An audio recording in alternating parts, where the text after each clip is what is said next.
Hi, everybody. It's been 7 years since the worst financial crisis in generations spread from Wall Street to Main Street. A crisis that cost millions of Americans their jobs, their homes, their life savings. It was a crisis that cost all of us. It was a reminder that we're in this together, all of us. That's how we've battled back these past 6.5 years, together. We still have work to do, but together we prevented a second Great Depression. Our businesses have created nearly 13 million jobs over the past 64 months. The housing market is healthier. The stock market has more than doubled, restoring the retirement savings of millions. Americans of all stripes buckled down, rolled up their sleeves, and worked to bring this country back.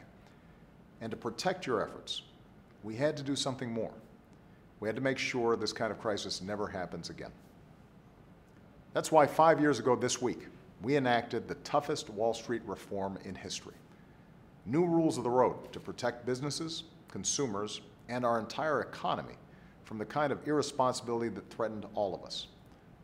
5 years later, here's what that reform has done. Wall Street reform turned the page on the era of too big to fail. Now, in America, we welcome the pursuit of profits, but if your business fails, we shouldn't have to bail you out. And under the new rules, we won't. The day of taxpayer-funded bailouts are over. Wall Street reform now allows us to crack down on some of the worst types of recklessness that brought our economy to its knees, from big banks making huge, risky bets using borrowed money, to paying executives in a way that rewarded irresponsible behavior. Thanks to Wall Street reform, there's finally an independent Consumer Financial Protection Bureau with one mission: to protect American consumers. Already they've gone after predatory or unscrupulous mortgage brokers, student lenders, credit card companies, and they've won, putting nearly $11 billion back into the pockets of more than 26 million consumers who've been cheated. So this law is working, and we're working to protect even more families. Just this week, we announced that we're cracking down on the worst practices of payday lenders on military bases, so that our troops and their families don't wind up trapped in a vicious cycle of debt. As long as I'm president, I'm going to keep doing whatever I can to protect consumers and our entire economy from the kind of irresponsibility that led to the Great Recession in the first place. None of this has been easy. We've had to overcome fierce lobbying campaigns from the special interests and their allies in Congress. They're still trying to attack everything that these reforms accomplish.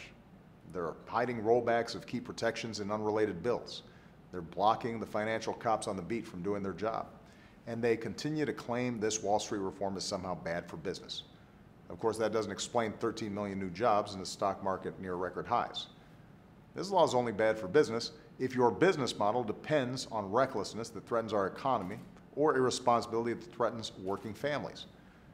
We can't put the security of families at risk by returning to the days when big banks or bad actors were allowed to write their own rules. And if any bill comes to my desk that tries to unravel the new rules on Wall Street, I will veto it. We've worked too hard to recover from one crisis just to risk another one. You know, in America, we should reward drive and innovation and fair play, and that's what reform of Wall Street does. It makes sure everybody plays by the same set of rules. And if we keep moving forward instead of backward, if we keep building an economy that rewards responsibility instead of recklessness, we won't just keep coming back, we'll come back stronger than ever.